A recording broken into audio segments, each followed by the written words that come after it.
Alexa, est-ce que Elisabeth Báthory était la plus grande tueuse en série de l'histoire? C'était une comtesse hongroise qui avait le goût du sang. Elle aurait été une tueuse en série responsable du meurtre de 600 jeunes femmes au XVIe et XVIIe siècle. Elle croyait que boire ou se baigner dans le sang des jeunes filles préserverait sa jeunesse et son apparence.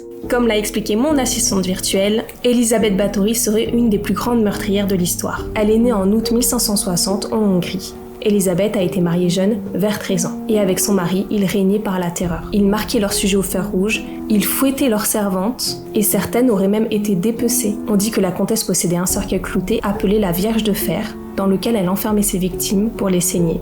Je vous laisse imaginer. Et en fait, c'est quelque temps après la mort de son mari en 1604 que la comtesse aurait fait une erreur. Jusque-là, elle s'attaquait à des filles pauvres, mais elle a commis l'erreur fatale de s'en prendre à des jeunes filles de la noblesse. Oui, parce que apparemment, quand tu étais noble, ce n'était pas trop grave de tuer ses servantes. Mais par contre, s'attaquer à un membre de la noblesse, là, ça posait problème. Donc en 1610, le roi Mathias II de Hongrie, qui fait partie de la dynastie des Habsbourg, a lancé une enquête après la mort et la disparition de dizaines de personnes à Czech. Je sais pas trop le prononcer.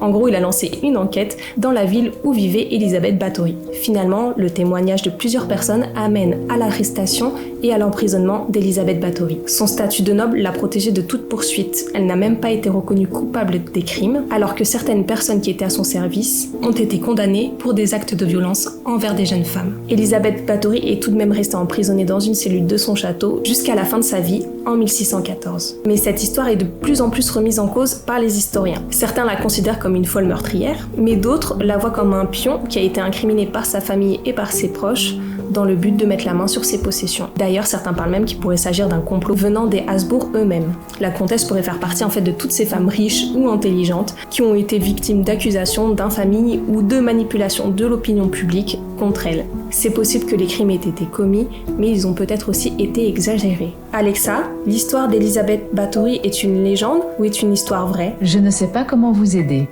Oh, je veux pas dire. Alors, la comtesse sanglante, réalité ou légende? Dites-moi ce que vous en pensez en commentaire.